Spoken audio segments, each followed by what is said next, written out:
Hey, good evening, everyone. Thanks, everyone, for dialing into our webinar today. It's nice to see all of you.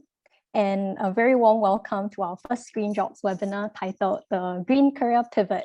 I am Sue Chen from Green SG Collab, and I'll be taking you through the beginning of the webinar. If you haven't already done so, please help to respond to our pre-webinar poll. We can discuss the results afterwards. And please note that the webinar is being recorded, and we may produce bite-sized snippets of the webinar for our social media pages. So to first provide a short introduction to our team, Green SG Collab is a ground-up initiative focusing on sustainability. We aim to co-learn with the community, and one way we do this is through our webinar series, such as the one you're attending tonight. We began hosting webinars in May last year, and since then we've organized multiple webinars for the public and covered a wide range of topics from the circular economy to urban farming. Today's webinar topic is on green jobs. We will begin with introductions by our moderator, and then have individual sharings by our distinguished speakers. After that, we will have a Q&A discussion with the speakers where we invite you to openly ask your questions. To ask a question, you may raise your hand or type your questions in the chat function. If you need any technical support along the way, you can message Lukman, Carissa, and Sadia through the chat function. And so without further ado, I would like to introduce to you our moderator, our very own Mr. Aslam Sadar. Aslam has over 20 years of experience working with some of the largest multinational organizations. And as a business leader, he has implemented global initiatives and led consultancy and facilitation projects in the supply chain and technology sectors. In his free time, Aslam is a very active community leader and volunteer. He leads our team Green SG Collab and has been a key part of our team since its founding. So Mr. Aslam, please. Thank you so much, Shuchen, and a very warm welcome to all of you. I hope you have all had a wonderful dinner and are seated comfortably, ready for a really enlightening and exciting session we have in store for you. So today's topic really is interesting. We are in the cusp of a major job transition, and it is not just the governments, but also organizations are starting to wake up to the realities we are facing in the climate crisis. Organizations are starting to reimagine how they are going to innovate and produce their products and services to serve their customers. They are restructuring their processes. Governments are rethinking policies, regulations on how best they can nudge and I think increasingly push organizations and people towards a more sustainable lifestyle and way of living. People are also changing the way they buy and procure goods and services. Companies now require vendors to produce evidence that they are they're practicing sustainability practices.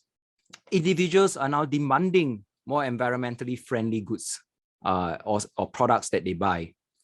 So with this greater consciousness that is driving us forward, there's going to be a fundamental shift in the way jobs are going to be defined and redefined in the market. So this begs the question, how should we as individuals prepare for this new world? What are some of the trends? What are some of the competencies and the skills we must have for this great job pivot that is about to happen? So today we are very honored to have with us three distinguished and illustrious speakers who will be sharing their thoughts with us. Please allow me some time to introduce our speakers. Our first speaker we have is Mr. Calvin Chu.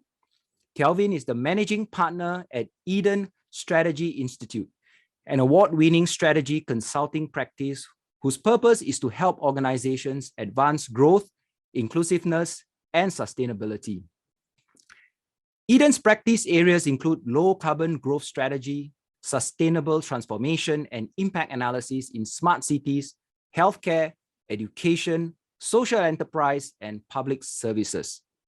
Calvin has advised over 100 Fortune 500 clients in more than 20 countries, including corporations such as Bell Labs, General Electric, and Samsung.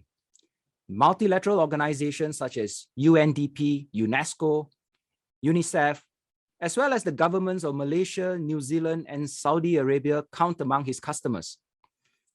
Calvin has served on the boards of Bioformis, Conjunct Consulting, Rotary Club, and the World Toilet Organization. He holds an MBA from the University of Chicago and is an associate lecturer in strategy and organization with the Royal Melbourne Institute of Technology.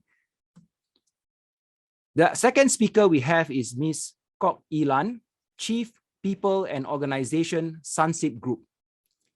Elan champions Sunseap Group's talent strategy, talent management, learning, and organizational development initiatives across the region.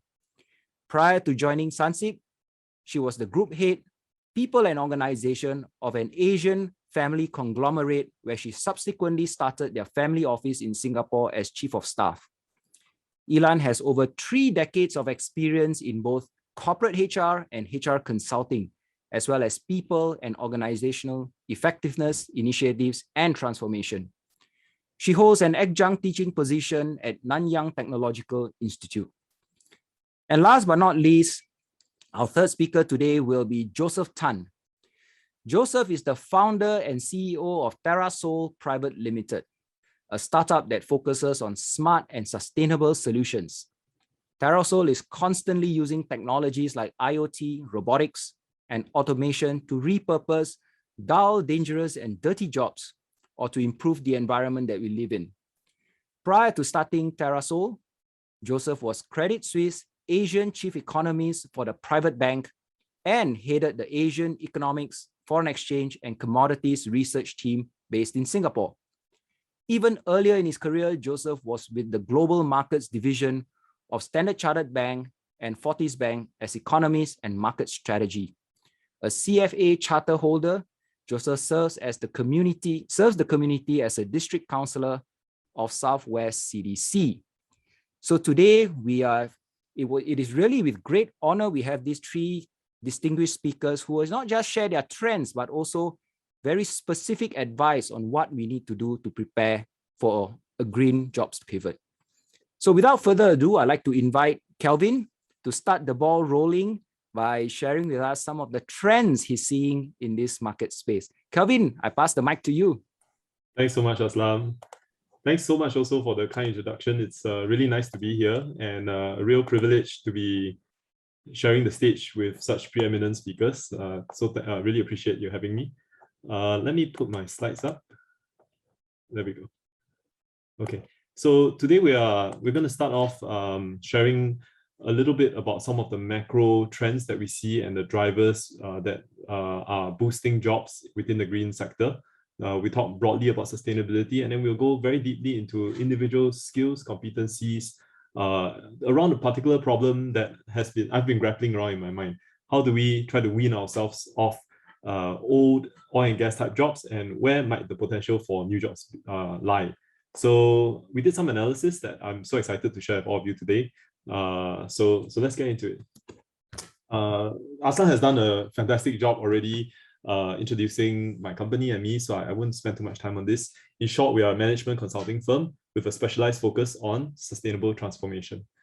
What we do in some of our work includes drawing up sector development roadmaps for different industries, the legal, the social enterprise, urban planning, design, advertising, facilities management industries, to help companies on the path towards sustainable growth.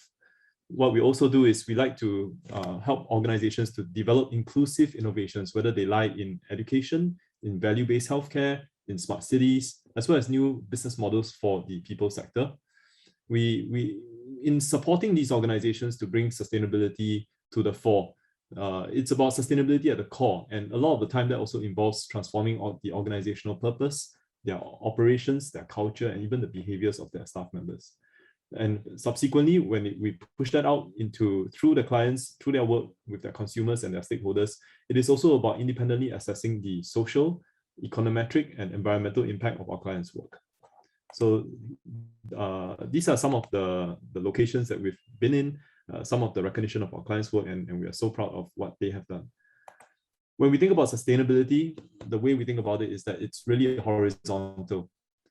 It's not a particular vertical, because many jobs, even classical, it could be an engineering job, it could be a facilities job, all of them actually have the potential to be able to pivot towards being a green job, a sustainable job.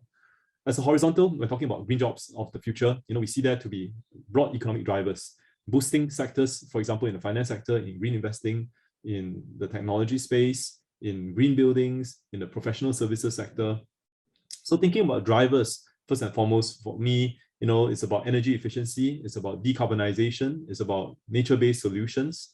Carbon finance, of course, is a major trend that's happening, but so are sustainable fuels, more onto the ground, green buildings, electric vehicles, renewables, even in the space of alternative proteins and climate mitigation, all the way into the professional services firm, fellow consultants, risk management folks, insurance, assessors, auditors, technology providers and platform providers, as well as social enterprises.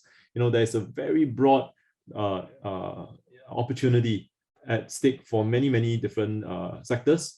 And as we're talking about sustainability, I guess I first and foremost would like to say that, across the 17 SDG goals, outside of just purely green, environmentally friendly jobs, there's also a lot of work that needs to be done for mental health, for things like healthcare, like aging, for example, biodiversity, as well as other education and water and things like that. Let's go now into the green jobs in particular. There are many industries in Singapore that we see currently hiring for high quality sustainability related jobs. So if you look, this is, I guess, the money shot, if you will. Literally, you will see that the horizontal axis will be some of the interesting jobs that we've come across, from engineering type jobs to sustainability specialists, finance advisory jobs, sustainability manager, ESG reporting jobs, to different kind of engineering jobs in shipping, in tourism, in finance, in the carbon markets. So there's a lot. And on the vertical axis, you will see that these rank them by some of the salary data that we've been able to get our hands on. So these are jobs that are out there right now. And you can see that there's a broad range, but also you can see that these are fairly high value, good jobs. When you think about what you need to qualify for such jobs, what we've also done is we've taken the liberty of actually compiling some of the major attributes, right? So you will see that, as you're going to each of these jobs, in common, most of them will ask you to understand the industry value chains. They'll ask you to be innovative, entrepreneurial, strong stakeholder management, good communication skills, advanced problem solving, quant skills comes a lot. So those of you looking to go into some of these sectors, these are common attributes throughout. In addition to that, you want to think about domains, right? When you go into a job, what kind of functions will you be working within? Is it business development? Is it procurement? Is it facilities management or traceability? So these are many of the specific sort of areas of work. At the same time, some of these jobs also list different kinds of tools that you will need to familiarize yourself with. Now, even without formal qualification, there's an abundance of training resources out there for us to just tool ourselves up. If you're going to the built environment, you want to understand how BIM works, you want to look into different kinds of sensor technologies, different kinds of, if you're going to impact reporting, for example, you want to familiarize yourself with GRI certification and reporting. So there's various kinds of tools that are available out there that you want to get yourself acquainted with. And then there are the actual tasks, the jobs, the things that you're actually going to be doing on a day-to-day basis, including things like prototyping, building supply chain maps, financial modeling, working out arrangements, contracts, doing evaluation of different real estate sites, for example, or for data centers, for example, auditing carbon offsites. So those are a bunch of tasks. And at the same time, there's also, of course, formal qualifications. This, what strikes us is that actually a lot of these things that we're talking about don't necessarily have to come from the formal qualifications. There are some jobs which maybe call for advanced degrees, but at the same time, a lot of the interest has been in the quantitative type of background. For example, engineering, environmental modeling, economics, climate science, econometrics, and certainly also business and policy. And there's some certifications out there, but I guess the takeaway for us is that, just staying, if you were, for example, a fresh graduate who happen to come from some of these disciplines and can transition directly into some of these jobs, fantastic. If you are a mature graduate that don't happen to have done any of these kinds of work, but want to get into it, actually the attributes, domains, tools, and tasks are also many areas that you can get strong experience on. I myself, for example, spent most of my career, actually my undergraduate was in political science and psychology, but I went to doing a business consulting type degree, and only in the last 10 years did I start looking carefully at sustainability and pivoting my career deep into sustainability. And these days, we are working through quantitative models, even though that was not my formal training. Along the way, you might want to get some other certification, but there's nothing really to stop you from getting into it. So I just wanted to encourage everyone with that. When you think about energy in particular now, there's a fundamental shift away from fossil fuels. The sector calls it energy transition. And that's, I guess, one of the areas that we were quite concerned about. For our conversation and my slides that follow, we are going to focus on the energy industry, because there's maybe this idea that, if we have really to shift away from the oil and gas sector, there's going to be this immense job loss. And what are we going to do with these jobs? Where are people going to go to? Will there be widespread unemployment? And within the energy industry, I guess it's important to note that there are actually several segments. There's production. Our esteemed speaker from Ilan from Sunseap will speak a lot about interesting solar jobs, which of course is going to be the main renewable source that we have here, but also in the area of energy storage solutions, because you want to be able to balance out the different kinds of intermittency from solar. So to enhance the grid resilience, there's a lot of interesting work that's being done there. When it comes to transmission, certainly there's also one area that is of interest to make sure that's from engineering standpoint, there's less energy loss. I think there's a lot of interesting work now going into looking at regional power grids, as well as carbon hydrogen and carbon capture, and even undersea cable down to Australia. So I think there's a lot of interesting opportunity within the transmission space. And then you go into things like consumption with electric vehicles, with green facilities management, other smart technologies. And broadly as well, within the green space, there's also broader trends, other kinds of jobs like rooftop farms, for example, circular economy models, sustainable building design, and sustainable materials, for example. So I think within the energy space, I think there's a lot of interest.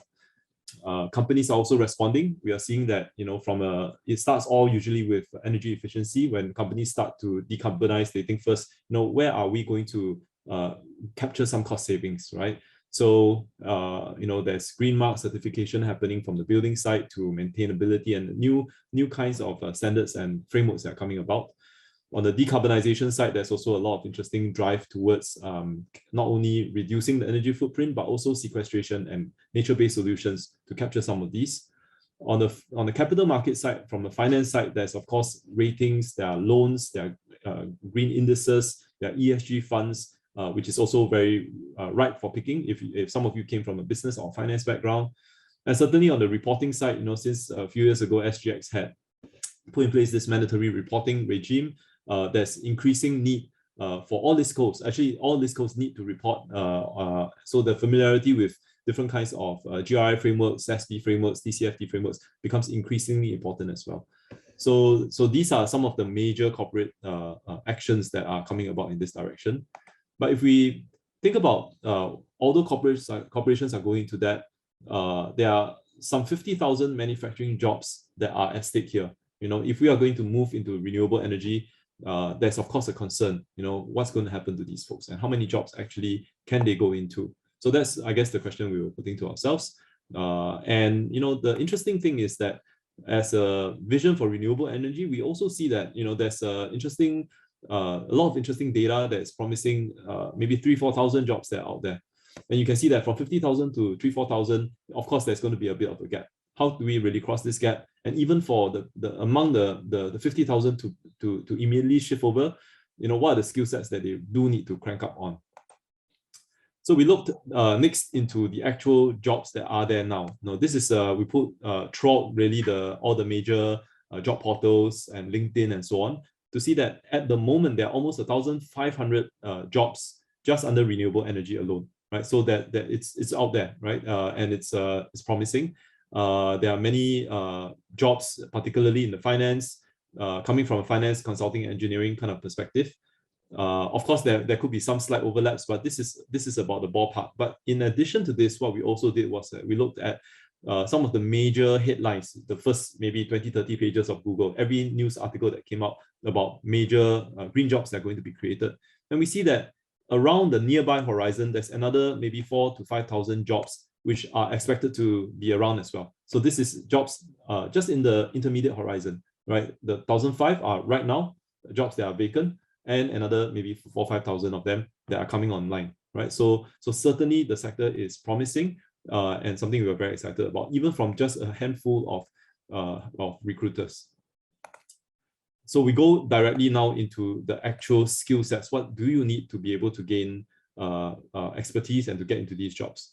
What we did was that we looked at the skills future framework for 4 different roles: the technician role, the process engineer role, the senior principal or senior process engineer role, as well as the engineering manager role. Right? So there are 4 large categories. Never mind if you're working within the domain of maybe buildings or maybe solar technologists or some specific domain, but these broadly we categorize them as, are you a manager role? Are you doing a technician role? Is it a senior role? Are you a junior role or process engineer role? And on the left, what we found was that when we mapped out the skills future competencies of people who are currently in these jobs by their technical competencies as well as generic competencies, one can sometimes term them as hard or soft skills. Actually, there is a very long list of skills that if you are an existing engineer is completely compatible with moving into, let's say, a solar technician role. So the only key thing that's at a gap here is the details of the solar domain. So PV, efficiency, integration, things like that, which I'm sure later we'll chat a bit more about. So this is encouraging for me at the technician level. When we go to the process engineer level, it's very much the same. The only add-ons that in this case Skills Future had put on is cybersecurity and access control to ensure that the resilience of the solar jobs and the power generation jobs. Incidentally, this has not yet been highlighted in the current job advertisements that are out there right now. When you go into the senior principal engineer role, you see that incidentally for seniors, actually, in addition to what we have spoken about before, there's a heavy reliance or interest in business development, right? So it's about supporting investment proposals, it's about conducting some cybersecurity operations as well. And finally, when we mapped it over the existing skills of engineering managers with that of engineering managers within the solar space, it's very much the same except for cybersecurity. So all of these as an opening just tells us maybe 4 interesting things, right? That firstly, the skill sets for job transition between the fossil fuel industries and fossil fuel engineering type jobs within the oil and gas sector to similar levels of jobs within the renewable sector are in fact highly compatible. However, of course, there's a bit of work experience, but not from a qualification standpoint, more like industry-specific knowledge that is sometimes expected. The second takeaway for me was that larger, well-known firms still tend to rely on formal qualifications, but at the same time, and these qualifications, as I mentioned, of course, sometimes want quantitative sciences, but it seems that there's perhaps a bit of flex, and we can maybe discuss later what is the degree to which the universities churn out industry-ready graduates to come into this space. At the same time, given the wide range of generic competencies or different kinds of skill sets and exposure, I would encourage some of you who are looking into coming into this space to really, do an internship, do an exchange, do some mentorship, do an apprenticeship, right? Try to get hands-on experience, right? Do a project, for example, in this space, do some pro bono work, for example. Thirdly, what's interesting to us is that the industry advertisements, even for technical jobs, actually place considerable emphasis on business development, even for non-managerial jobs. So just take note, it's still going to be about profit and generating sales, essentially. So I just encourage all of you to be thinking actively about this. And if you can, I suppose, promise to your employer that actually you will bring some business in, it's just going to be so much of an easier decision to bring you on board. And lastly, although the oil majors, which is a concern that I had, have been the most vocal about their decarbonization targets, many of these targets were set to 2050. And at the moment, actually, there still remain a limited number of engineering jobs advertised in Singapore, developed to achieve these decarbonization goals. So still more work needs to be done. Of course, this is not something we can do overnight, but certainly something we can look forward to in the future. With that, I will close my remarks and look forward to the discussion later. Back to you, Aslam. Thank you so much, Calvin. And that is a fantastic opening, in fact, to set the stage for us to really go into a deeper discussion on green jobs. And what you have done is you have given us a nice, big, typical management consulting overview, which I'm sure everyone appreciates that. But let's hear from the ground, and especially from a HR department, right, of one of the leading solar energy provider in Singapore, solar technology even. So Ilan, we are excited to hear what you have to share and maybe a little bit of commentary on Calvin's sharing as well. So Ilan, off to you. Hey, hi. Hi, everyone.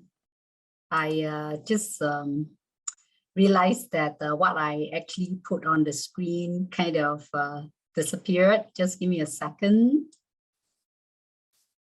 Okay, I'm coming back with the screen share. I hope you can have. Are you good to see this? Yes, very good. Let's see. Okay, great. All right, thank you. Thank you everybody for spending the evening with us. I am glad that actually Calvin spoke before me. He hit on the nail quite a lot in a space that, gave the whole presentation this evening a good coverage, because I'm going to share another green sector of a slightly different spectrum. All right, so without too much more introduction, very quickly, in a one-page slide, this is what Sunseap offer: clean energy for people everywhere, every day. And I'm not going to read off the screen.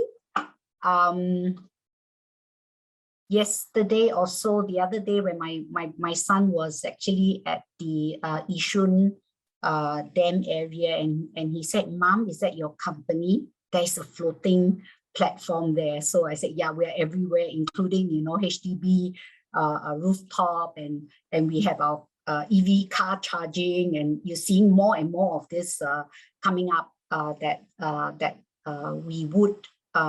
you will see in terms of how we are creating impact in the lives of people on every day.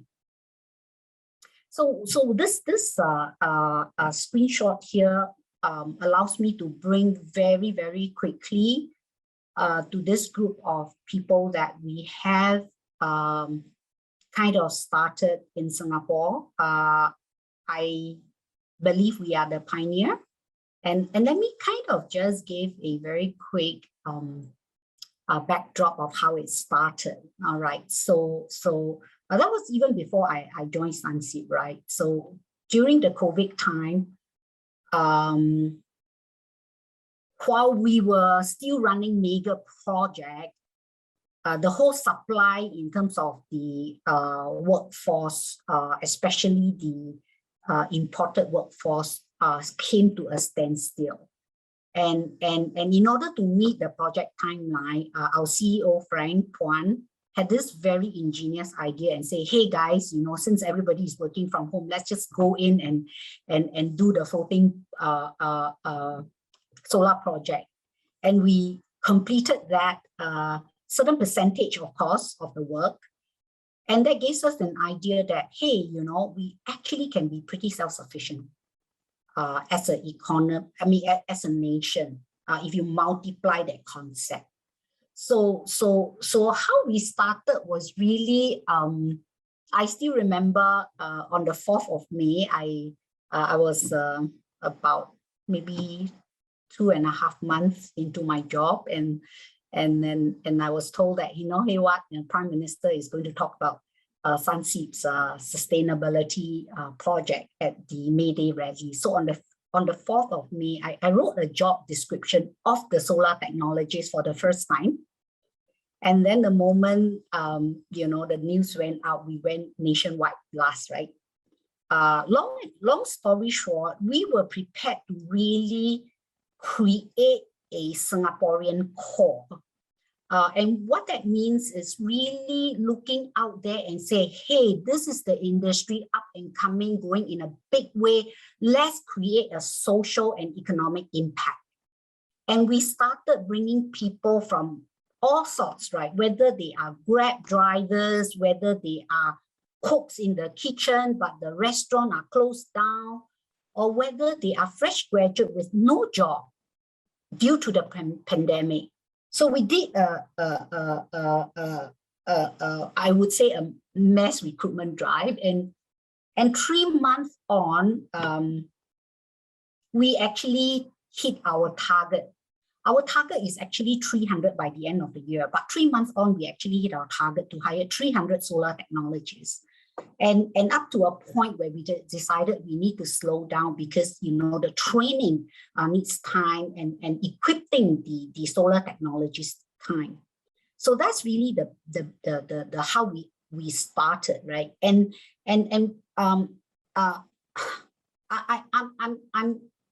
I must say that we are willing to champion this also with a lot of learning. We were very, very thankful with the institution partnership.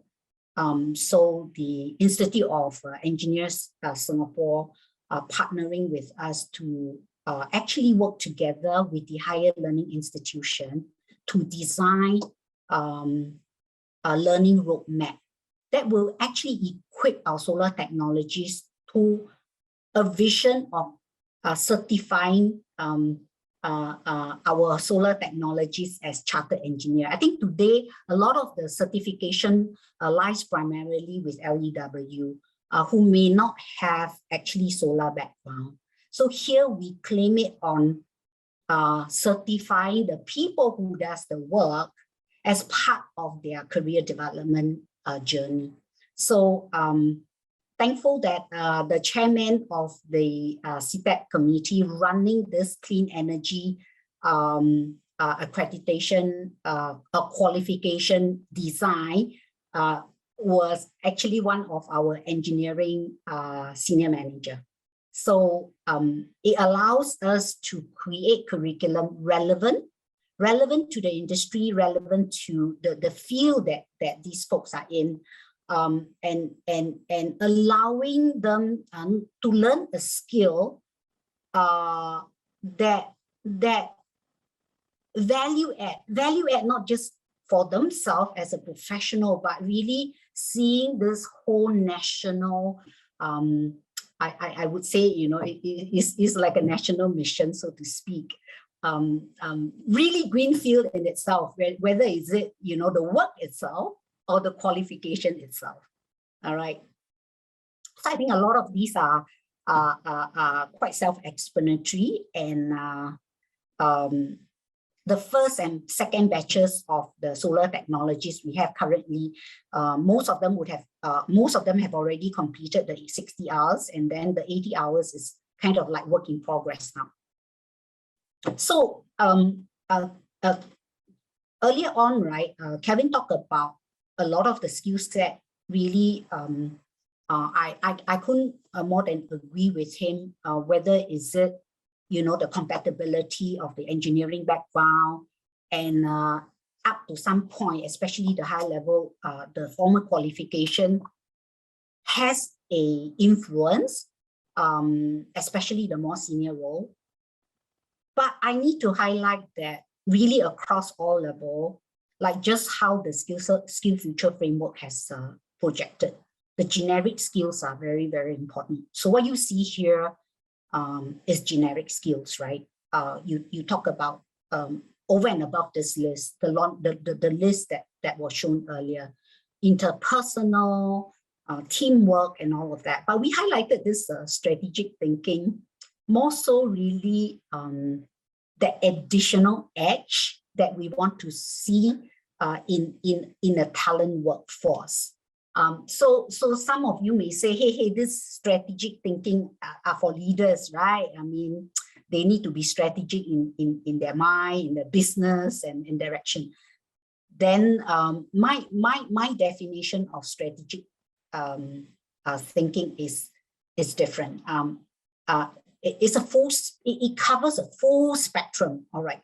Whether you are the solar technologists or you are the leaders at the boardroom, strategic thinking is an element that cuts through all spectrum. And what do I mean by that? It really means just a little bit more of thinking ahead, you know, planning ahead. Now, for example, if I'm a receptionist, what does the strategic thinking mind means as a receptionist. I'm going to be on leave this afternoon. There's a parcel coming in for so and so. I make sure that the parcel is going to be attended to because I'm not going to be around. I make sure that the person who's going to deliver or the company who's going to deliver knows that somebody else is going to be there, and that the person who's receiving the package knows that there is a alternative arrangement. So it cuts across all levels. And at the end of the day, what you can't do without with strategic thinking is ownership. If you have ownership, right, you automatically will think ahead because you own it. So, so a lot of these generic skills cuts across all level, all industry, all profession. But at the end of the day, what is that special icing that make that cake beautiful are some of these things that I've just mentioned, the strategic thinking, the ownership. So that's the end of my slide. Thank you for the time. We'll take Q&A later. Thank you so much, Ilan. Thank you. Wonderful. In fact, I have some questions definitely I would love to ask you. And Sure. and I think you brought us down back to a very practical, what is HR looking for? And I think this is something our audience definitely will feel important and I think useful. So audience, I encourage you, if you have questions, HR is in town, HR is in the panel. Feel free to ask either on the group chat or later on when we open up to the audience. So with that, I'd like to now bring us to the third speaker, which is Joseph. Joe, the mic is now yours. Ilan, can I get you to stop share? Oh, yes, yes. And so that Joseph, share us your story in your journey into the green and sustainable space from being a banker. Off to you, Joseph. Okay, thanks very much, Aslan, for the quick and kind introductions. Just want to quickly share my screen. Hopefully everyone can see the screen. Is that okay? Okay, good. Right, so far, having heard Calvin and Ilan, I hope you won't be disappointed by my presentation because it has been fairly heavy going up to this point. A lot of numbers, a lot of big words were used. So my presentation, certainly compared to both of them, it's a lot simpler. So I hope you will not be disappointed. Like the two previous speakers, I need to start with 5 minutes of advertisement first. So it's my allocated slot to talk about Terra Sol. So they call it the, Buay Koyo sort of session. So Terra Sol as a company was started in 2014. So we are into our 7th year.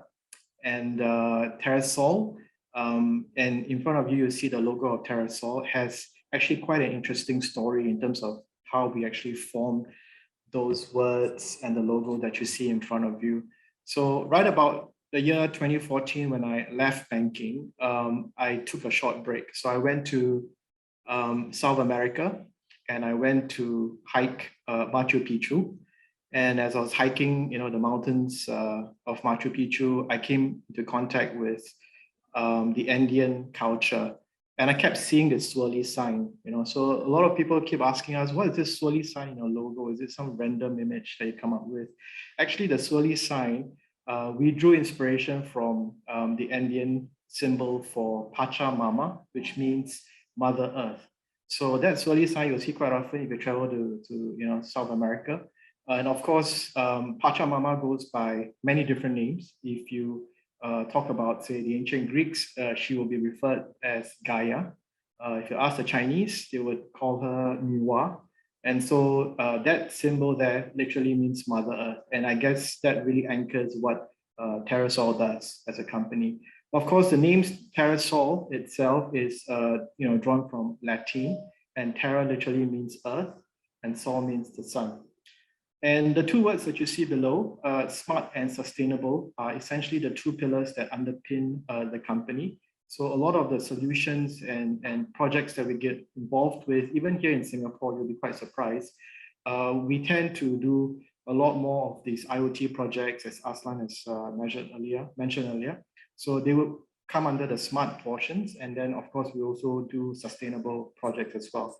So the next slide, allow me to talk a bit about what exactly is a IoT project. So we like to use technologies, as Aslan mentioned, robotics, automation, to try to repurpose dull, dangerous, and dirty jobs and try to make them safe for workers. Because Singapore, as you understand, is an aging population. So as you get older and older, it gets a lot harder to try to find young people to want to do these type of jobs. So there is a need to go through an industry-wide change such that these jobs will become appealing or perhaps even safer for some of these workers. Yeah, so in our opinion, we believe that both employees as well as businesses can benefit from this Industry 4.0 revolution.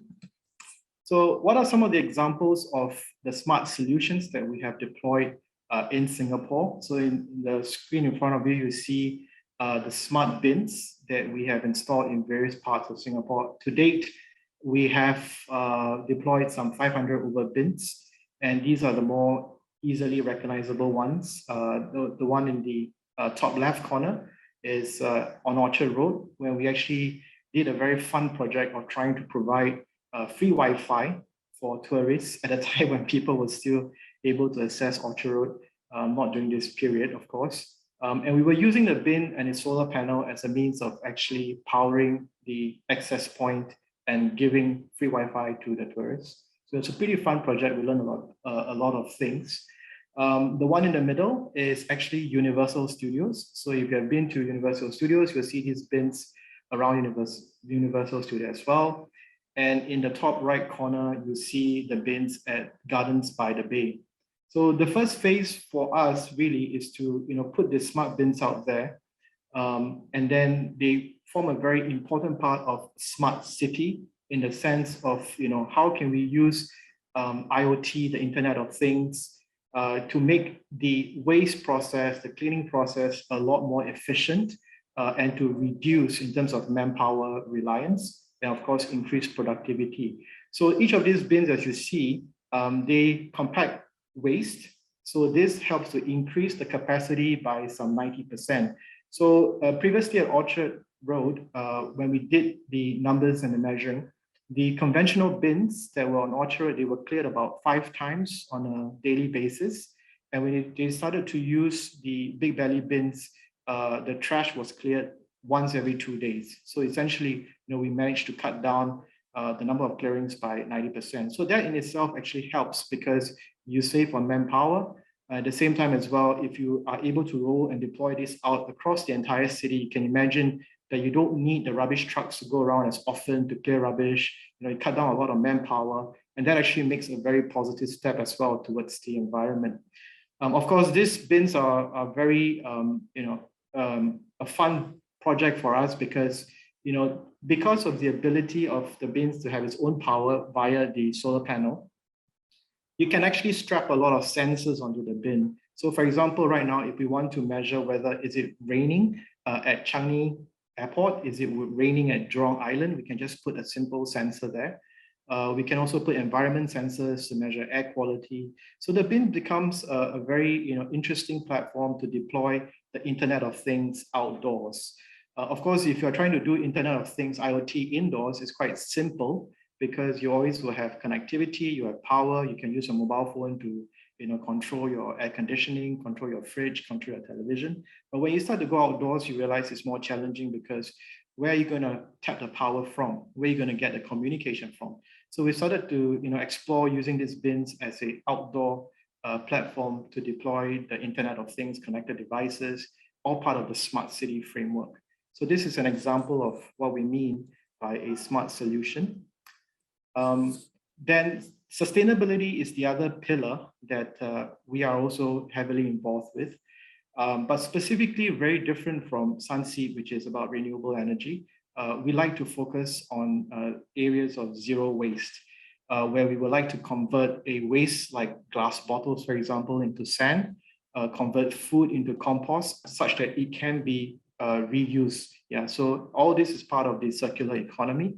So maybe if I could just play you a nice video to explain what I mean.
Okay, so that fine little powder thing that you see is actually glass sand. Unfortunately, of course, we're not face to face, so I can't let you feel it. But it's no different from, you know, beach sand. And I'm not talking about like East Coast sand, which is quite rough. I'm talking about those fine Australian beach sand. That is really the finest that we can get to with this glass crusher that you see, which was the video that I just played. So next year, we are going to be embarking upon a very exciting journey where we want to collect all the glass bottles in Singapore to crush them into glass sand. And then after we have crushed them into glass sand, we would like to use the glass sand to convert into silica aerogel. The silica aerogel is a very exciting new material because it is something that can be used for insulation. It can be, you know, something that it can be used to reduce heat, for example, if it's mixed in with paint.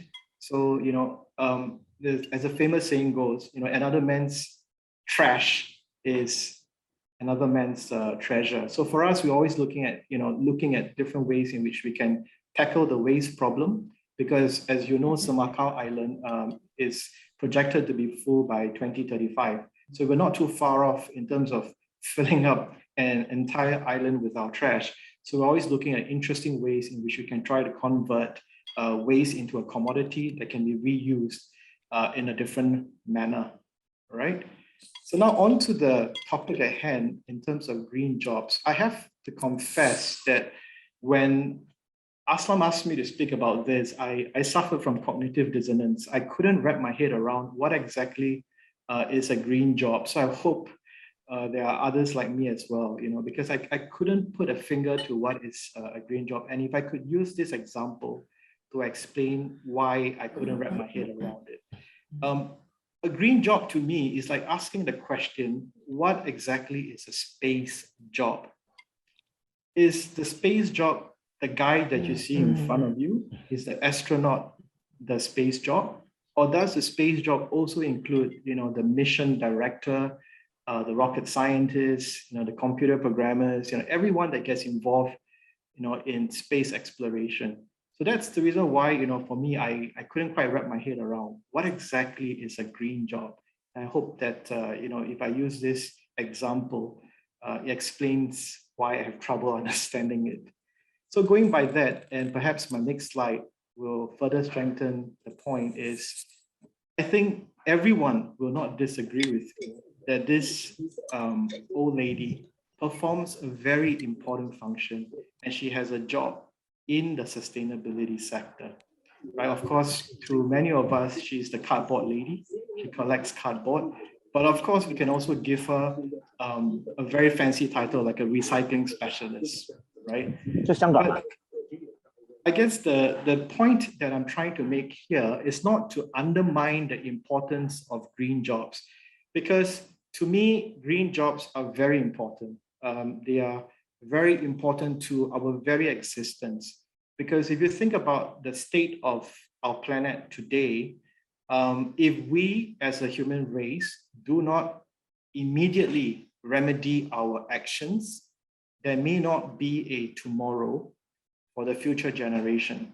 So green jobs to me are very, very important. But the reason why I'm raising this thing as to, is there even such a thing as a green job, is because I don't want all of us to trip over, nomenclature, very narrow definitions of what is a green job.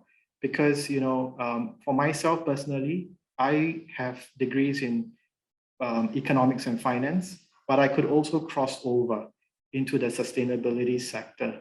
So I guess what I'm trying to say is, don't let all these, narrow definitions, technical expertise, requirements, become a barrier for you to cross into this sector.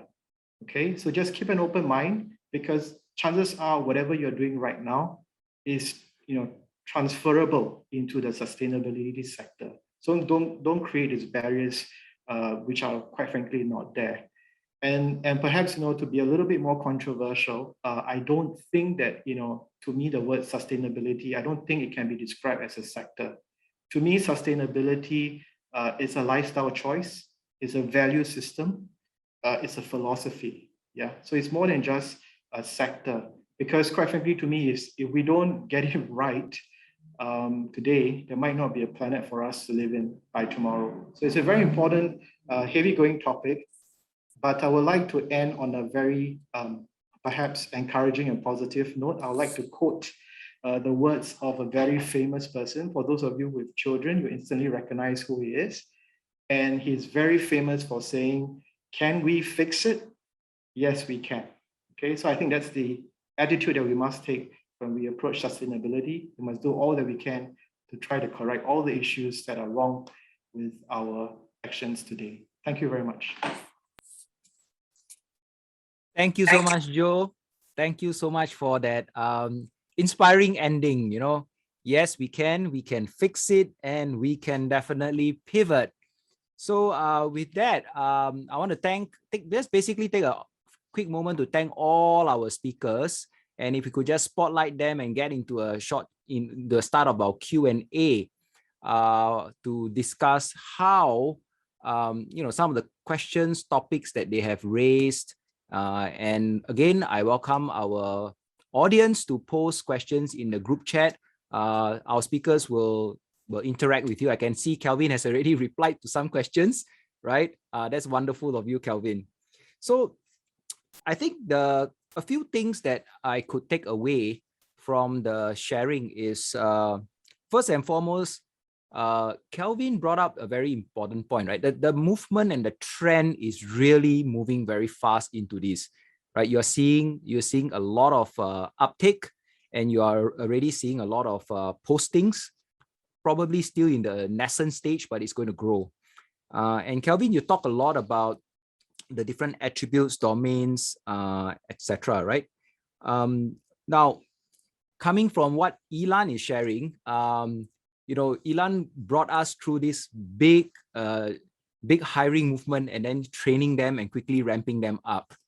And Joe, of course, talked about the climate crisis and how you personally transformed and evolved your business, right? And moved into the green space. I thought maybe I'll just start the ball rolling by getting the speakers to share a little bit about challenges. Maybe I'll start with Ilan, because Ilan, you shared a very good example of how Sunsip trained 300 solar technologies in a short period of time. We are very impressed by that, but clearly there could have been some challenges, right? So from a HR perspective, what have you witnessed from those who have, Grab drivers coming into becoming a solar technologist? What were some of the challenges you saw personally, or what they faced? Yeah, I think lots of challenges, and sometimes when I look back, I go like, wow, how did we make it? It's a lot of perseverance on the side of the inside job, so to speak. But in as far as engaging some of these new folks, no lack of communication. And one of the things we're really transparent and authentic with these folks are that, hey guys, let's learn this together. So when I went up the rooftop with them, I organized my team to, let's go up to the rooftop because we've not done it. We want to feel for ourselves what this is like to be up there under the rain and the shine. And I go into conversation around, hey, what's the great material for you guys to wear with this kind of weather? We go right down to identifying with them, including Frank himself. He goes up the rooftop occasionally to meet up with them. So we want to let them know that we're learning together with them as well. And one of the things that we want to encourage, and even the team I bring along, is that, hey, well, I've got a lot of ladies in the team, right? Hey, girls, we are creating an impact across the nation. We are making a national core and transform the whole economics of Singaporeans. And we make ourselves self-sufficient. We're creating opportunity and doing national sustainability work for ourselves, by our own people. So yes, challenges, we couldn't cope with the training because the school couldn't cope with the numbers that we were hiring. The engineering team, like, suddenly our workforce doubled, right, in 3 months, right? So your whole payroll system, your whole engagement, and I mean everything, A to Z of our entire processes were challenged. But it's, like I said, the inside work of coming together, going out there and being very, very transparent and hearing their needs and understanding. So we've got many different platforms of communication. So we have group chat, we have all sorts of platforms, and we're really just one phone away with every single one of them. Okay, so in other words, you really put yourself in the shoes of the participants that you're trying to train, and you gave them the comfort that they're not alone. I think Yes. that is how you manage the challenges that they face. I take it. Yeah, I guess also with a lot of authenticity that, we're really in this together, and the excitement of the journey. I mean, we share the excitement with them as we were doing it ourselves, and we share that vision with them. So I think Sansip is interesting, right? You obviously are very enlightened as an organization for you all to take that approach. So I'm going to ask Calvin, since you are in the organizational development is one of your firm's specialty, and you probably consult many companies. Are you seeing this level of enlightenment in the organizations that you are serving? Or are they still, figuring out this climate crisis and what to do? Yeah, I think there's a... What are you seeing on the ground? Good question, Aslam. There's definitely a bell curve. You would have, and I'm really pleased to see that in the last year or so, the whole bell has slided along, right? In the past, I personally, for example, for the longest time, for 10 years, we've been beating the gong around sustainability, but all our efforts in the over 10 years is nothing compared to whatever we've seen in the last 1 year, right, post-COVID. So I think more and more organizations are realizing that the resilience, organizational resilience, and sustainability are two parts of the same coin. And the capital markets monies are coming through. Corporations are starting to report. So I think certainly if you think about a curve, and you think about early adopters, whether they are large multinationals or people who are already in this space, the service providers or product providers, or people who are periphery to this space and supporting them like consultants and auditors. I think people are certainly moving. But at the same time, that you also have a sort of a main body which is a little bit slow for various reasons. So we talk about the business reasons, I think. If you think about a startup, for example, coming up with a solar product or some green innovation, I think there's always going to be, first and foremost, like what we've seen, right? You have difficulties hiring for all the reasons that we talk about. They cannot find a good talent. People complain that what they're teaching them in schools, as I alluded to earlier, are not so-called industry ready. So that's one challenge. When they come in and they work on things, of course, the staff. I think you got cut off there a bit, Calvin. Bandwidth. Is everyone's experiencing the same thing? Calvin got kind of cut off. Yeah.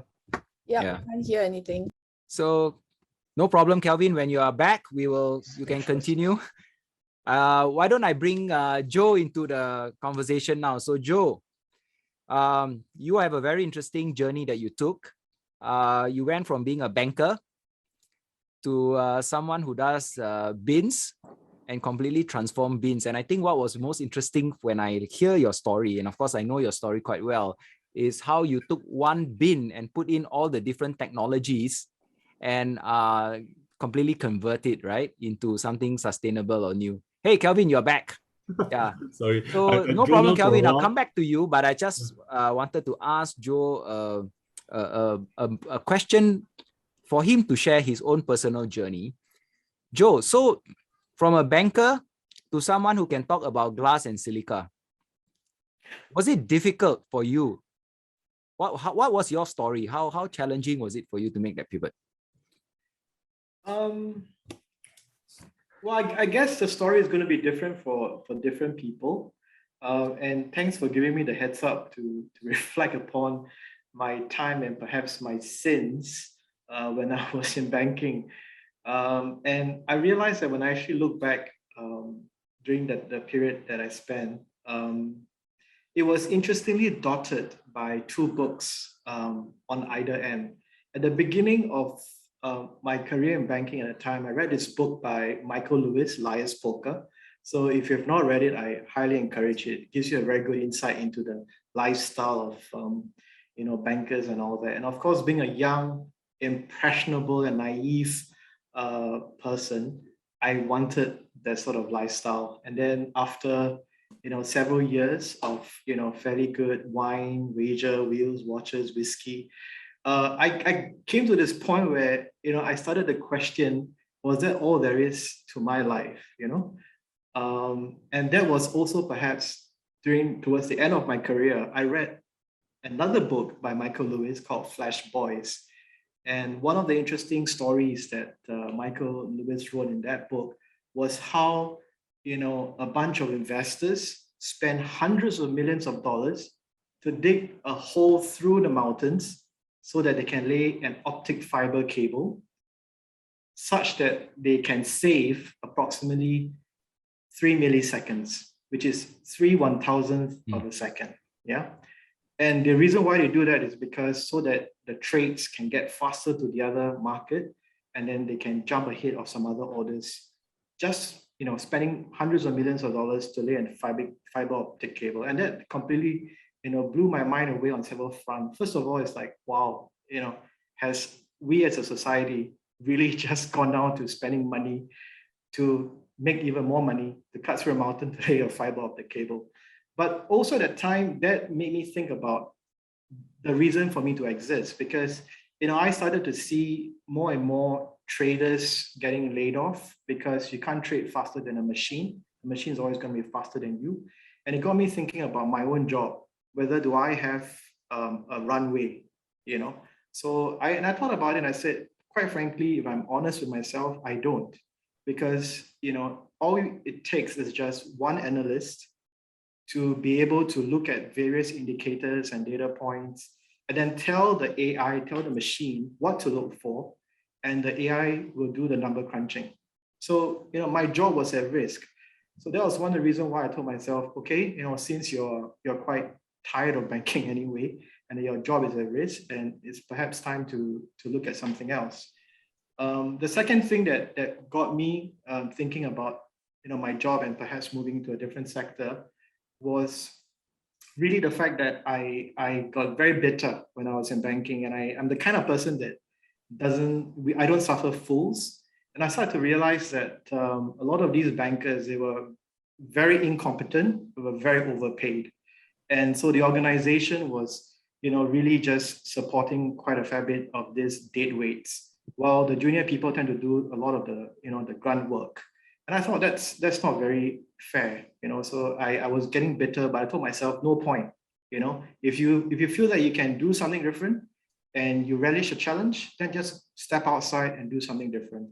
Of course, it helps that, I have no debts, no wife and no children that I know of. I could take the risk, which is why I decided to do that. And perhaps the third single most vivid story that I can recount was really my moment of epiphany. It was a fairly nondescript morning at about 7 a.m. I was in the office earlier than everybody else. And this auntie came in and she started wiping the tables. And so I struck a conversation with her.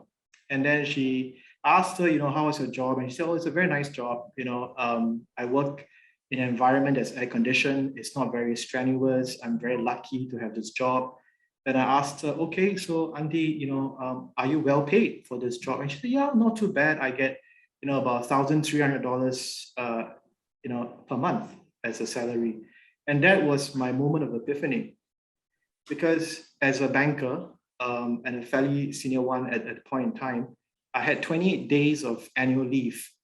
And I quickly did my math and I realized that even if I took all my leave in 1 month, sat on my bum the entire month and do nothing at all, just playing video games, I will still be paid more than this auntie than what she makes in 2 years. So something was seriously wrong with the system, and I couldn't live with that.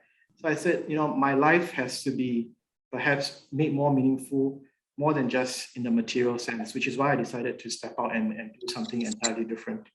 So that's my own personal story as to why I decided to make the jump into sustainability. Wow, fantastic.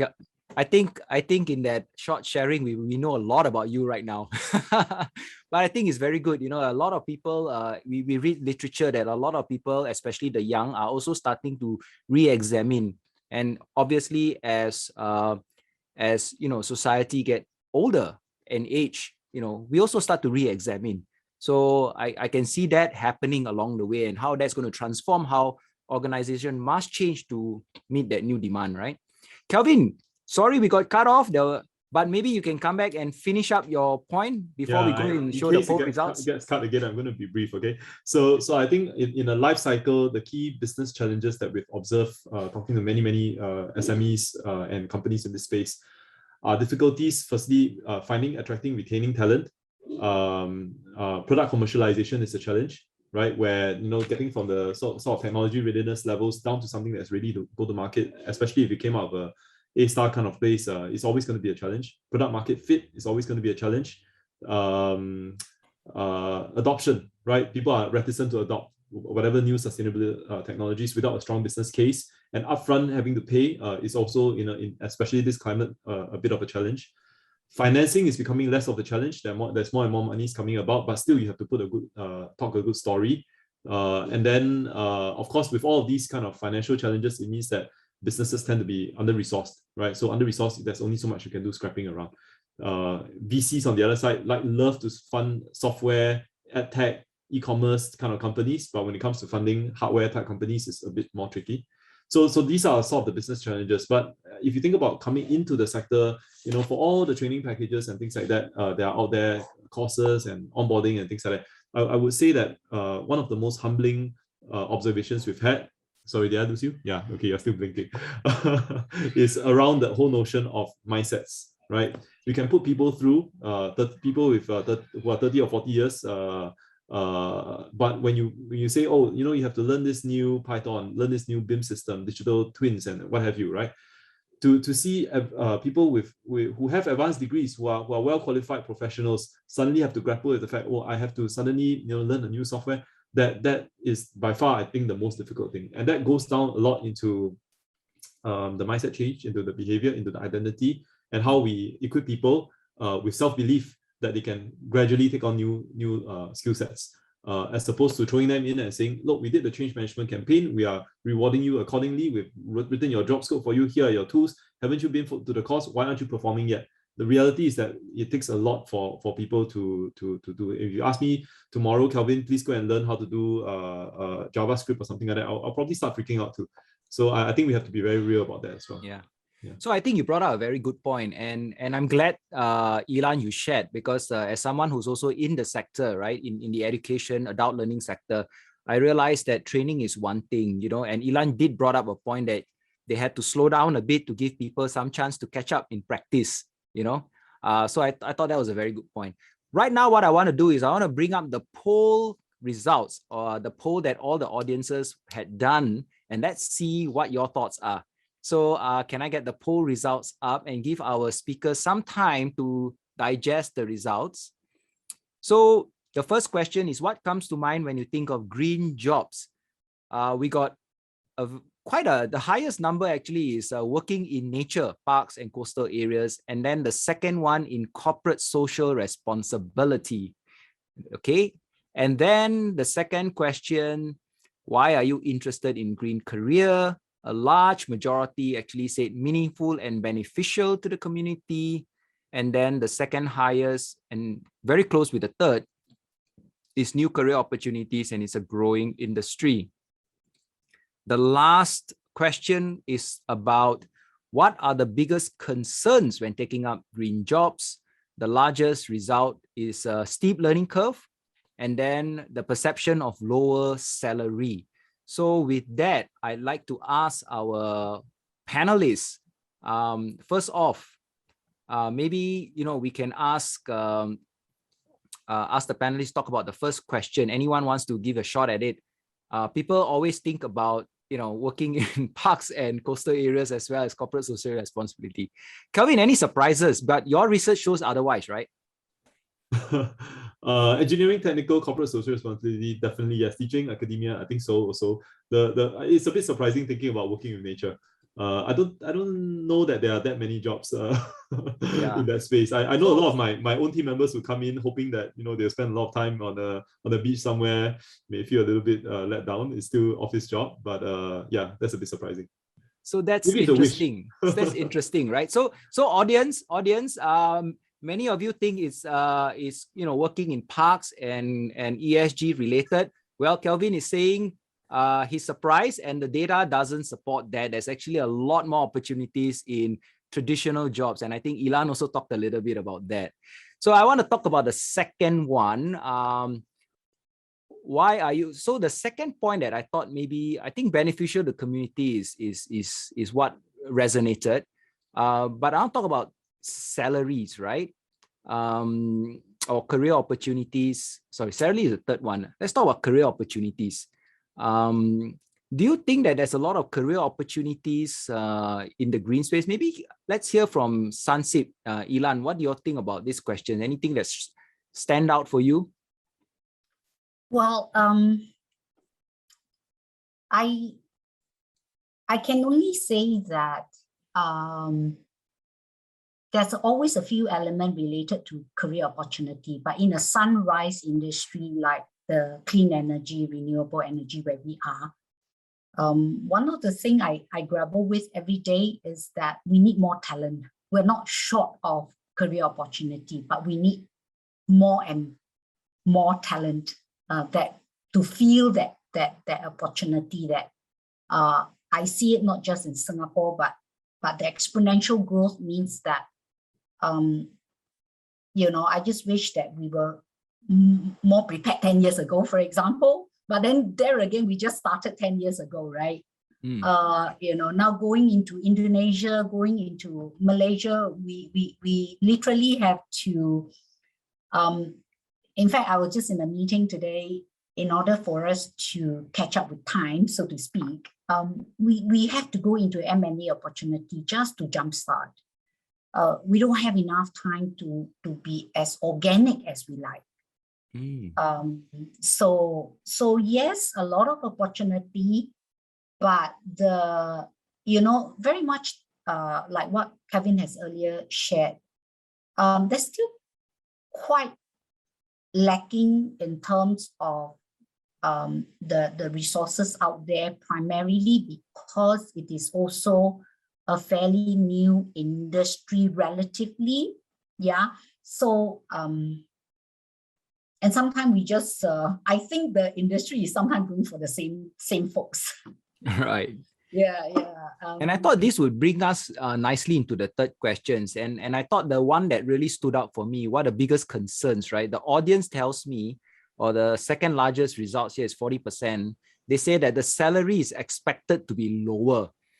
Calvin, I'm not sure what your data says, but I did see quite high salary brackets, into the 18,000s, what they might be for the more senior jobs. But maybe I want to ask Joe. Joe, you are a startup, you are an employer yourself, and maybe Ilan, you can also share. Are you paying more? Are you asking? Yeah, anyone, Joe or Ilan? A very tricky question, I must say, because there are many factors in determining compensation. And it's a question that HR people thinks very, very lateral and vertically very deep. But I can say that if I were to be conservative about things, the engineering industry, to some extent, very different from the financial services, where the numbers you can see pretty stark, especially the senior folks, like what Joe had just shared, his experience that make him, the Chinese say, sing, right? Sing. So the engineering side, to some extent, we are quite compatible. That said, right, if there's a rare talent, I'll be very creative. Wonderful. And one of the things we leverage on is, of course, our retention plan as well.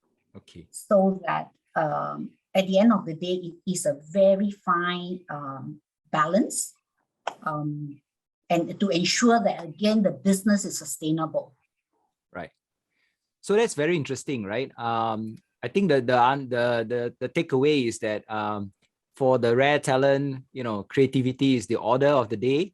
But obviously the market, the perception that salary will be lower, it may not necessarily be true. But I thought, Joe, what about Not you? necessarily. You are an employer yourself, right? And you're hiring. Would you match the market, or? I think, unfortunately, right, there is this sort of perception that jobs in the sustainability sector is something like, a Karang-Guni man, a cleaner type of job, which is why, they sort of think that it's probably, cheaper in terms of the salary bands. But that's not true, because ourselves, we want to hire. We have been desperately looking for someone with good, software programming skills, because a lot of the solutions that we roll out, smart and sustainable solutions, they are all these days, driven by technology. So we've been looking for several months now for a good software programmer. But unfortunately, in Singapore, by the time that Google hires some, Facebook hires some, GovTech hires some, what's left is not really a lot for people like myself. We want to look for someone. We're willing to pay, but we can't find. And to get them to say, come and join Terra Sol, we don't have a nice pantry. We don't have a free bagel, free orange juice in the morning. Sometimes, we struggle to find people, but it's not that we don't want to pay, but literally we can't find them. Yeah. Wonderful. So the perception of pay, I think, has been debunked. And today, a few of the audience's perception about this industry, I think, has changed. I want to take a moment to just welcome the audience to ask any questions to our panel. If you have a questions, please raise your hand. There's a raise hand function. Of course, if you are not comfortable asking a questions, you are more than welcome to post your questions in the group chat. Our panelists will be happy to answer them. So does anyone have any questions to ask? As we're waiting, I'd like to quickly make a comment about the pay thing, right? Which is Okay. that recently we happen to be doing some work looking at the big tech sector, doing a master plan for technology companies, for SG Tech. And we're talking to some of these, all the Facebooks and Googles of the world. And I was very surprised to learn, because from before, when we're talking, when we're doing other sector development plans, we always hear that the how do you say, the talent magnets, or you can say that the people scooping up all the talent are these big tech companies. But strangely, when we talk to them, actually they themselves also really struggle finding talent. So I'll say it's a bit of an endemic issue. Everybody is going after good talent. And to share sort of our own context at Eden, I think certainly as a consulting company focusing on sustainability, it is true that if you want to get top talent, you have to at least more or less meet the market rate, right? And if you're a small company, sometimes we might even have to go a little bit more than the bigger companies, because other big companies may have some brand renown. But at the same time, so pay, I think cannot, in my view, it cannot be like, wow, half the pay of somebody else, and yet you want to get a top talent. Unfortunately, houses are getting more expensive, and people need to get jobs that can afford their mortgage too, right? So I think it has to be at least equitable. But I would also want to comment that when you find, we've been very lucky to find some very good so-called fishing holes, but one of them recently was in the news, is Yale NUS, where I'm very sad about that. But within that fishing hole, actually the people, the millennials who are coming through are very progressive and totally hot about things like sustainability. So when we manage to find a place like that, there's a very nice fit, I think, with companies like yours as well. They want to put out their hand, they want to go out of their way to go in your company. Okay. So yeah, at least a good fair wage, but then I think purpose is increasingly important to millennials also. Right. Wonderful. So again, audience, really encourage you to raise your hands and ask questions. Once you have done that, I call out your name, and then you can unmute and ask and pose your questions. Actually, we are 4 minutes to the end. I just wanted to ask the panel if it's okay if we extended the time a little bit, so that we can welcome the audience to ask questions. We do have a second poll where I thought I would like to run and get their views as well. So audience, if no questions, I'm just going to run the second poll and get your views on it. So can we run the second poll? Suchin? All right, so the poll is up.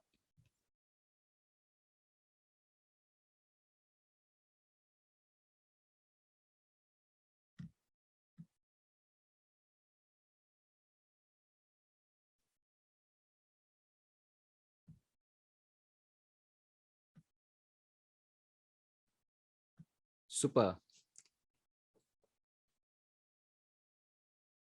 Okay, so we do have some questions in the group chat. Maybe I'll just some of you have actually texted me personally. I didn't see you posting it, so I'll take the liberty of asking. And after that, we can reveal the poll results and get your views. So one question is directed at Ilan. Can you elaborate what talent you are looking for? And I think this is also relevant for all the other panelists, right? Because we keep talking about talents, like they're this mythical individual out there, But what exactly is a talent? Well, yeah, it's mystical. Sometime I was at a meeting with my CEO, and then I was sharing about this M&A discussion, and Frank just looked at the party and say, oh, this is our chief HR person, and she wants to see everybody who comes into Sunseap. and I guess he meant it in a way that as far as sometimes your technical competence at some level is really a given. But when you talk about talent, you're also I'm looking at sustainability from a sustainability from a talent standpoint, right? Therefore, to me, the value alignment is tip-top. Right. So I told the folks in Sunseap, right, when I'm so strapped for time, I want to see at least all managers that's stepping in, right? I don't care whether you're engineering managers, you finance manager, or you are a manager in our Vietnam office. I want to see all managers. And people are always wondering, she's crazy, right? But you know, we are growing so fast. We're transforming the organization exponentially because of the growth. We just can't afford value misaligned individual, especially at the leadership level. Okay. So to me, talent is across all levels, but talent sustainability is really what I'm after. Okay, very good. So the person who asked that question, who texts me privately, you know who you are. I hope that answers your questions. I think at the end of the day, it's very hard to pinpoint a clear definition of talent. And I think this idea of values alignment is very important. People always want to know you as an individual and how you connect. Okay, with that, I'm just going to ask Suchen, can you pull out the poll results, the second poll results? Let's see what the data tells us. Okay, the first one. What do you feel you need most to pivot to a green jobs? Majority said technical knowledge. Very interesting. We got a 32% that says connections. No people. Relevant work experience didn't come in a lot. That's for the first question. And then the second one is, which of the following do you think would help you take up a green job, right? So there's upskilling, government grants, educational grants, networking, job fairs, traineeship programs, etc. So I thought for the panel here, is there anything that stand out for you in these poll questions? Who wants to start? Maybe Joe. Anything that stand out for you? Sorry, I'm still trying to read the poll. No problem. I think yes, that's probably the first misconception is technical knowledge, I suppose. I mean, I again cite my own personal example where I've got experience and knowledge in economics and finance. I know nuts about solar panel, but because the bins have solar panel on them, I thought myself photovoltaic system from YouTube in a span of maybe one afternoon, right? So I started to read up a lot on the internet, and I could start to find out what's the difference between polycrystalline, monocrystalline, amorphous, and all these things. It didn't take very long. So I guess it's a misconception that you need technical knowledge to move into this sector. Actually, it's not quite, for me, my top choice. My top choice actually does not exist on the list. Actually, it would be probably the right positive attitude, because like Ilanan's earlier point, you need to find people who are aligned in terms of the values with the company. So that to me would have been my top choice. But technical knowledge, you can always overcome. And today that's tons of other kind of courses that you can do online, or even further yourself in after work, in evening classes. As long as you have the drive, you can do it. So I don't think that technical knowledge should be a hurdle for anyone who is looking to transition into the sector. What about Calvin? Anything that stand out for you? You may not like my answer because I'm going to critique your poll as a consultant. Go for it. I tend to concur with Joe that what's missing in your choices here are what I would consider to be sort of the X factor, right? And it's dependent across different industries. For us, there are these things like foundational literacies. That's what the World Economic Forum calls it. Things like intellectual horsepower, intellectual skills, right? Analytical skills and things like that. Then there are competencies, things like humility or your interpersonal skills. But for us, what's most difficult to get would be the X factor of the personality, the fit. And for us, when we're recruiting somebody, we're really looking out for that thing, that X factor. The qualities, the personal qualities that I think form an X factor, they are most difficult to train.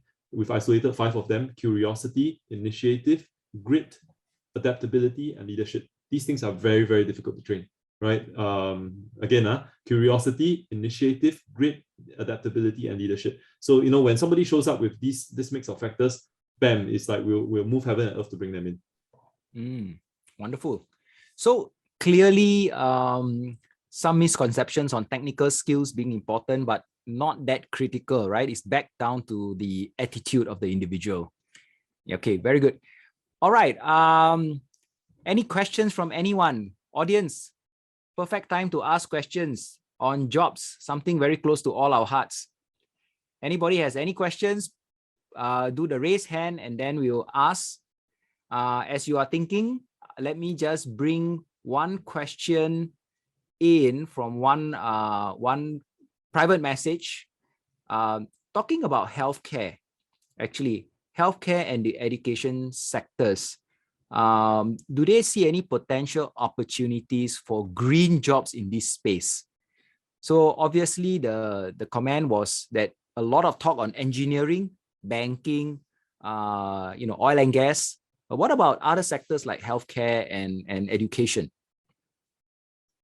I just take a quick step at it. We did some work looking into smart estates, and I think the very clear idea is if you think about the built environment, whether it's about the design of some of these facilities. Healthcare, for example, is increasingly requiring more open spaces, more green spaces. Abundant research has shown that helps to aid recovery. So you want to think in the actual business imperative of what the organization does. If it's schools, really it's about improve classroom interaction, healthy air, for example, which is a major issue now, and retention and a space for kids to run around, for example. So the design to the facilities management, I think there are probably going to be, actually, if not already, actually a lot of ample opportunity for green jobs inside there. So absolutely, I think that there will be. There's one question from YY Ling. I don't think anyone has answered. Her question is, I spend most of my time doing marketing. What role can I play? So marketing role, totally unrelated to green. What role can she play? Any advice? Anyone want to take a stab at this? Well, let me just take a step here. I think if you are joining an organization doing anything green, you're already in that space. Whether you do finance, HR, marketing, you're already in that space. So my brand engagement VP team, right, in my team, she calls us all greenies. We're all greenies. So we don't call our worker white collar, blue collar, we're all green collars. So yeah, why not? You can have a role within the an organization in the green space. Okay, so it doesn't matter, right? And probably a person with a marketing skill which has all the soft skills already in place, right? You need that soft skills. It's probably easier for you to pivot and transit into a green jobs. Wonderful. I guess if I could, yeah. Joe? if I could chime in here, I think marketing is very important, but these days the consumers, society as a whole, they are not easily fooled as compared to, say, in the past by advertisements, etc. So there has been a lot of talk about, are companies greenwashing? Are they really just doing the superficial to label themselves as green? So I think marketing, definitely there's a role in the sustainability sector, but perhaps a word of caution that we cannot spin it like it used to be in terms of spinning a product. We really have to focus on the underlying core values and to make sure that we convey that with honesty and sincerity, because these days you can't fool society and everyone is very well read. So, don't even attempt to do any kind of greenwashing. Wonderful, wonderful. So clearly, during my time when we were looking for a job, right, it was the Straits Times actually, because there was no, job portals were few and far between, and mainly in America.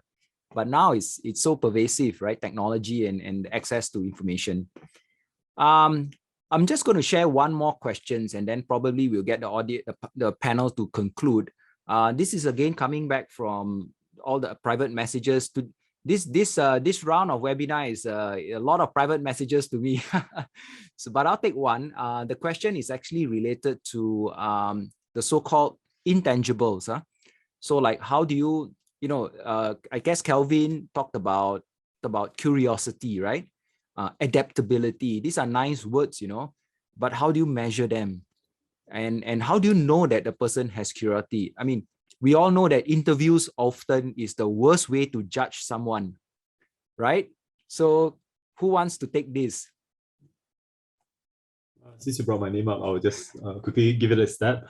What I was just writing in one of my earlier comments is to say, when you're applying for a job, treat it as if you imagine yourself to be, say, a consultant writing a scope of work for a client, right? Even though you're a job candidate. So study the client, study the recruiter, look at the organization, look at its competitors, look at its trends, look at its gaps, and then figure out, what are some ideas for where you can take it to the next level. And then after that, look at your own competencies, have some self-awareness, express that, look at back it up with your track record, and then put it across like an outline of a plan. I will come in the organization, write your own JD. I would like to do this for you. I think you need this. I think when it comes across that way, that you have done your research on the particular company, that you're asking the right questions, and when you show up at the interview that you are also asking clever questions, I think the curiosity will naturally come through. I certainly agree with you also that job interviews, even if you stretch 5 interviews of like 3 hours each of case interviews, you can only tell so much. So, if for some of you who might be fresh graduates, I would really strongly encourage you all to do some internships, even offer to do work for free, for example. It doesn't really matter. Just get your foot in the door. Whether you get $1,500 or you don't for that internship, in the big scheme of things, really is immaterial. But you want to just get to go inside, show off your work, get to let these people see you over a period of 3 months or 6 months that actually you're a person of character and a serious person. Naturally, the job will come, right? So bite the bullet and just get in there. Wonderful. So I'm careful on time. We are actually about almost 10 minutes past, and I thought maybe now would be a good time to just ask our panelists. And if there's no further questions, there's one question from Iguan. Yeah. Finally, one. Thank you, Iguan. Why don't you unmute and share your question? Yeah, hi. It's more like an observation. I think when a couple of the guys talked about getting internships and the like, I think that resonated with me because in my workplace, I raised my hand to participate in ESG development because the company is very nascent in that space. So it's the curiosity and then, just raising your hand and getting probably more work in the committee and just understanding all the various tools and working with the vendors who are experts in that. So my observation is not really a question, it's just that even within the workspace, if there are projects or things that can bring you en route to a better knowledge base with regards to ESG and sustainability stuff, that is another way to build the base without having to quit your job and find your piece on a mountaintop, so to speak.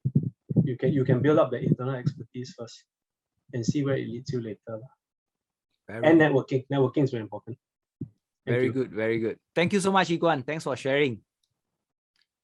Okay, so panelists, final concluding comments on a topic on the green jobs pivot. So perhaps we can start with, Ilan, why don't you start the ball rolling for us?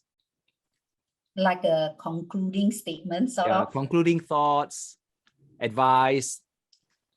Well, I think when you look at the bigger scheme of things with COVID and certain industry going down, it kind of look a little bit gloom and doom. But you on the flip side, you look at this whole space of sustainability where the longevity of things on Earth is a brand new landscape altogether, and I see that as really the rainbow that is on the other side of the bend that that allows us opportunity, whether is it from a personal development, personal or professional development. That's how I see the opportunities.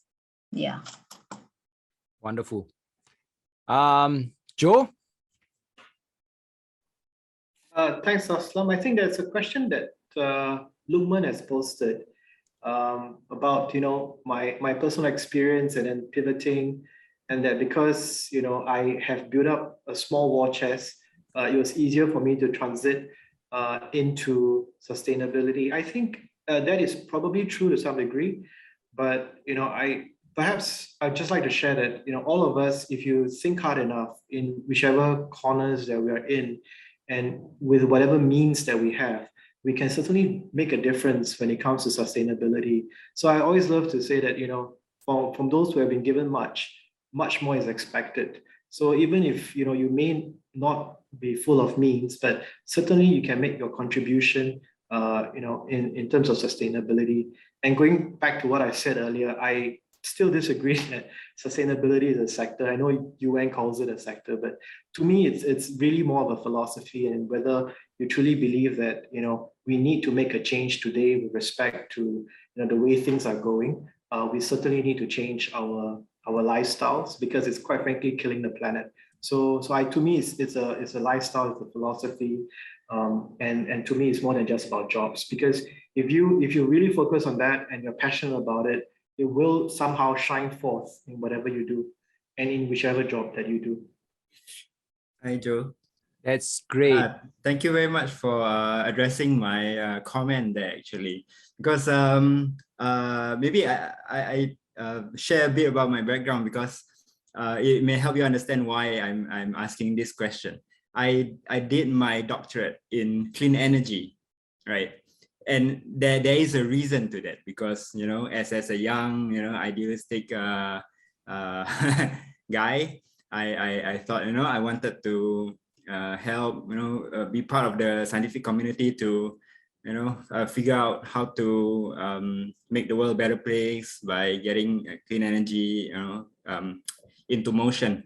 But eventually, after graduating, I was like, I really couldn't find a job in the green or clean energy sector, actually.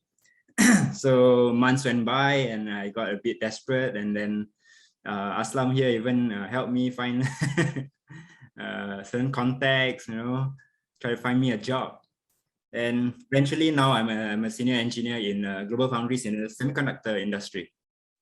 But eventually I also joined Green SG because I just cannot let go of this passion, for sustainability and helping the environment and the earth.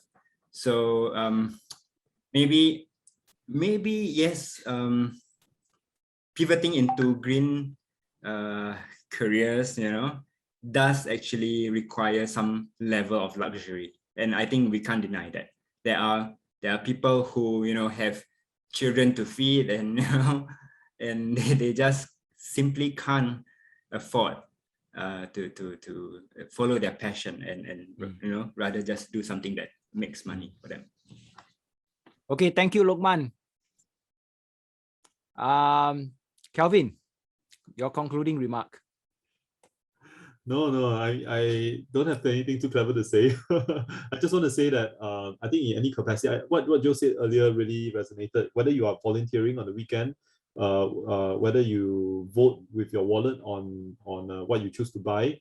When I go to the grocers, for example, at NTUC, I would, my wife always nags me because she wants the plastic bags, but I make a big thing about just refusing the plastic bags, even at the cost of having my blueberries roll over the floor.